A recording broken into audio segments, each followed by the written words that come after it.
Hello friend, नमस्कार। Smart study video में आप सभी का स्वागत। मैं देवेंद्र प्रताप सिंह। आज हम आपके सामने इंडियन इकोनॉमी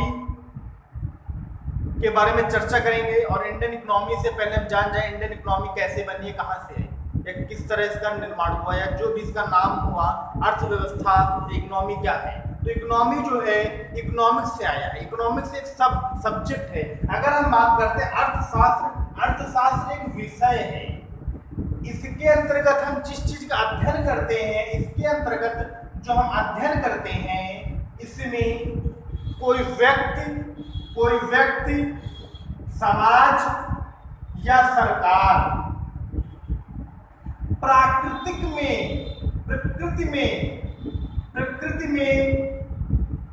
जो सीमित संसाधन स्थित हैं, जो सीमित संसाधन उपस्थित हैं,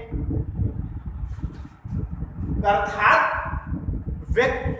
जो हमारे समाज में व्यक्ति, समाज एवं सरकार जो हमारी प्रकृति में उपस्थित सीमित संसाधन हैं, उनका उपयोग अपनी असीमित आवश्यकताओं की पूर्ति के लिए, अपनी असीमित आवश्यकताओं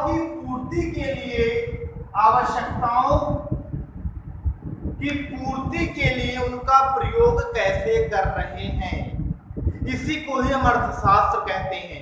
मैं पिक्टोग्राफ के माध्यम से डिफिनेशन बता रहा हूं कि अर्थशास्त्र एक विषय है जिसके विषय में हम अध्ययन ये करते हैं कि कोई व्यक्ति, कोई समाज या सरकार जो सीमित संसाधन देश में स्थित हैं, उनका उपयोग अपने असीमित पूर्ति के लिए जो किया जाता है, उसी को ही हम अर्थशास्त्र कहते हैं। अर्थशास्त्र के अंतर्गत अगर हम बात करें तो अर्थशास्त्र के अंतर्गत हमें जो पढ़ना है, जिनके विषय में, वो है आपका जैसे मौद्रिक नीति हो गया, मौद्रिक नीति, प्रति व्यक्ति आय हो गया, और आपका जीडीपी हो गया, जीएनपी हो गया, साथ ही साथ अन्य जैसे सकल अन्य जो आ जाती है इसमें राजकोषीय हो गया। जितने ये शब्द का प्रयोग किया गया है सब अर्थशास्त्र के अंतर्गत है। बहुत से ऐसे हैं वर्ड जो हम आगे पढ़ेंगे, यही सब चीजें हैं। मुद्रास्फीति है, अवस्फीति है, ये शब्द जो है ये सभी इकोनॉमिक्स से संबंधित है।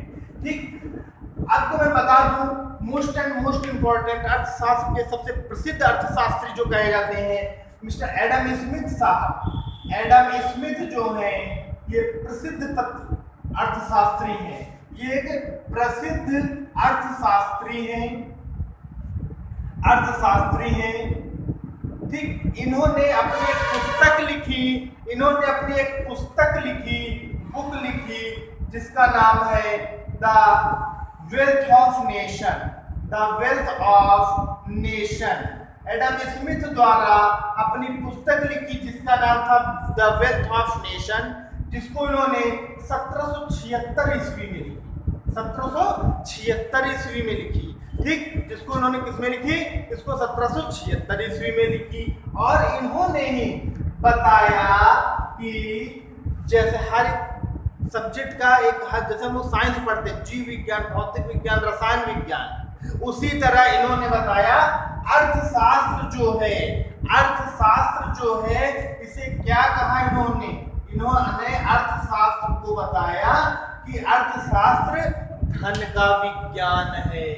इसका धन का विज्ञान है। अर्थशास्त्र धन का विज्ञान है।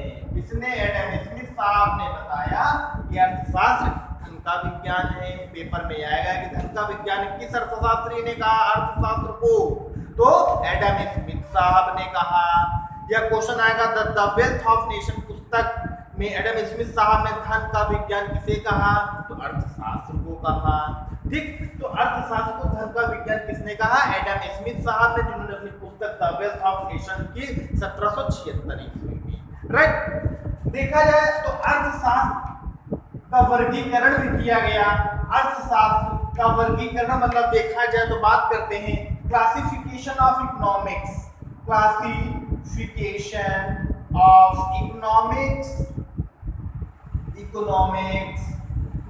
अर्थशास्त्र का वर्गीकरण अर्थशास्त्र का वर्गीकरण। अर्थशास्त्र का वर्गीकरण, तो अर्थशास्त्र को दो भागों में वर्गीकृत किया गया। पहला जो भाग था उसे बोलते हैं व्यष्टि अर्थशास्त्र, व्यष्टि अर्थशास्त्र, और जो दूसरा है उसे बोला जाता है, दूसरे को बोला जाता है, पहला है व्यष्टि अर्थशास्त्र और दूसरे वाले को बोला जाता है समविष्ट अर्थशास्त्र। समविष्ट अर्थशास्त्र, दूसरे वाले को समविष्ट अर्थशास्त्र। ठीक, ये हिंदी में मैं बता रहा हूँ, देखा जाए इंग्लिश में मैं बताऊंगा आपको समझ में आएगा। इसे बोलते हैं माइक्रो इकोनॉमिक्स, माइक्रो इकोनॉमिक्स, इसे बोलते हैं माइक्रो इकोनॉमिक्स, और इसे बोलते हैं मैक्रो इकोनॉमिक्स, माइक्रो इकोनॉमिक्स। ठीक, तो देखा जाए अर्थशास्त्र को दो भागों में वर्गीकृत किया गया है। वर्गीकरण व्यष्टि अर्थशास्त्र माइक्रो इकोनॉमिक्स और समविष्ट अर्थशास्त्र मैक्रो इकोनॉमिक्स। ठीक, तो देखा जाए अर्थशास्त्र का जो वर्गीकरण किया गया दो भागों में, अगर इस पे चर्चा हम कर लें कि व्यष्टि अर्थशास्त्र माइक्रो इकोनॉमिक्स और समविष्ट इकोनॉमिक्स का क्या अर्थ होता है, तो अगर हम बात करते हैं माइक्रो इकोनॉमिक्स यानी व्यष्टि अर्थशास्त्र की बात करते हैं, तो व्यष्टि अर्थशास्त्र मतलब है, इसका अर्थ क्या है, माइक्रो इकोनॉमिक्स का मतलब क्या होता है, तो माइक्रो इकोनॉमिक्स के मतलब हम समझते हैं ऐसे।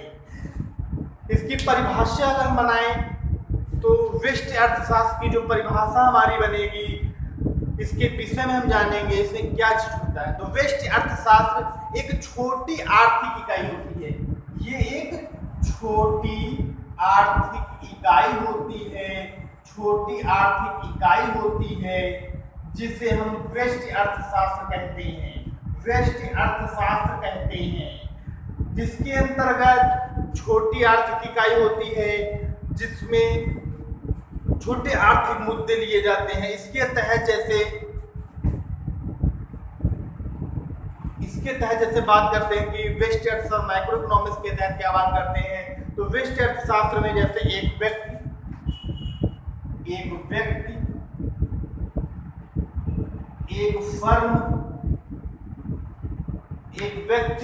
एक फर्म और एक उपभोक्ता,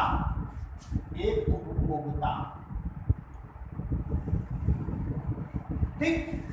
तब माइक्रो इकोनॉमिक्स जो छोटी आर्थिक है, जैसे मैं एक संस्थान चला रहा हूं बस, तो व्यष्टि अर्थशास्त्र है। मैं उसका उपभोग कर रहा हूं, मैं किसी का उपभोग कर रहा हूं, जैसे मैं सेब खा रहा हूं, उपभोक्ता हुआ, राइट। मैं भोजन कर रहा हूं, उपभोक्ता हुआ। एक फर्म, मैंने एक फर्म डाली है, एक फर्म मैंने डाली, मैंने बहुत सी फर्में डाली हैं, तो ये माइक्रो इकोनॉमिक्स में नहीं आएगा। जो इंडिविजुअल कोई काम करता है, अपना पर्सनली करता है, एक व्यक्ति करता है या एक फर्म उसकी है, तो उसे माइक्रो इकोनॉमिक्स के तहत रखेंगे। ठीक, माइक्रो इकोनॉमिक्स में इसको तीन भाग दिए गए हैं और तीन भागों को क्या कहा गया है, जो तीन भाग इसके हैं। अगर हम बात करते हैं इसके जो तीन भाग हैं, तीन भागों में विभाजित किया गया है या उनका निर्धारण किया गया है, इस पर हम चर्चा करते हैं। तीन भाग, पहला है उपभोक्ता व्यवहार सिद्धांत, उपभोक्ता व्यवहार सिद्धांत। दूसरा है उत्पादक व्यवहार सिद्धांत, और आपका तीसरा है कीमत सिद्धांत। इसे कीमत सिद्धांत भी बोलते हैं। ठीक है, व्यष्टि अर्थशास्त्र को अगर हम बात करें तो इसे कीमत सिद्धांत भी बोला जाता है। कीमत सिद्धांत से आप क्या समझते हैं, वह छोटी से छोटी आर्थिक इकाई जिसमें आर्थिक मुद्दों से संबंधित तो आर्थिक मुद्दे हैं, छोटी से छोटी इकाई, एक व्यक्ति, एक फर्म, एक उपभोक्ता, उसे कीमत सिद्धांत कहते हैं। क्योंकि बाजार में कीमत निर्धारण का काम जो है व्यष्टि अर्थशास्त्र के माध्यम से ही होता है, व्यष्टि अर्थशास्त्र के माध्यम से ही होता है। ठीक, तो ये जितनी भी चीजें मैंने बताई आपको वो व्यष्टि अर्थशास्त्र संबंधित था। अगर हम बात करें समविष्ट अर्थशास्त्र मतलब मैक्रो इकोनॉमिक्स की बात करते हैं, तो समविष्ट अर्थशास्त्र का मतलब अगर हम बात करते हैं तो इसमें चर्चा कर लेते हैं। तो समविष्ट अर्थशास्त्र क्या होता है? तो समविष्ट अर्थशास्त्र में माइक्रो इकोनॉमिक्स,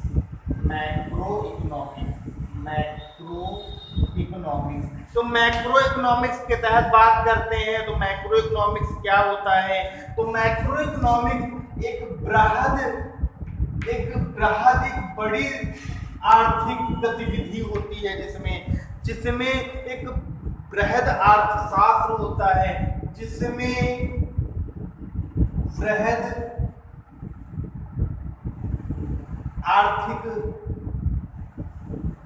सिद्धांत व मुद्दे होते हैं, उसे हम मैक्रो इकोनॉमिक्स कहते हैं। मैक्रो इकोनॉमिक्स में बृहद, जैसे मान लो मैं संस्थान चला रहा हूं, मेरे इसी तरह के 10 संस्थान हैं, 50 संस्थान हैं, मैं एक फर्म मेरी यहाँ है और मेरी 25 फर्म उस राज्य में है, तो ये बृहद स्तर का हो गया, इसलिए इसे मैक्रो इकोनॉमिक्स कहा गया है। मैक्रो इकोनॉमिक्स की बात करें तो जैसे माइक्रो इकोनॉमिक्स को कीमत सिद्धांत कहा गया, वैसे मैक्रो इकोनॉमिक्स को क्या कहा गया? तो मैक्रो इकोनॉमिक्स को आय तथा रोजगार सिद्धांत कहा गया है। इसको क्या कहा गया है?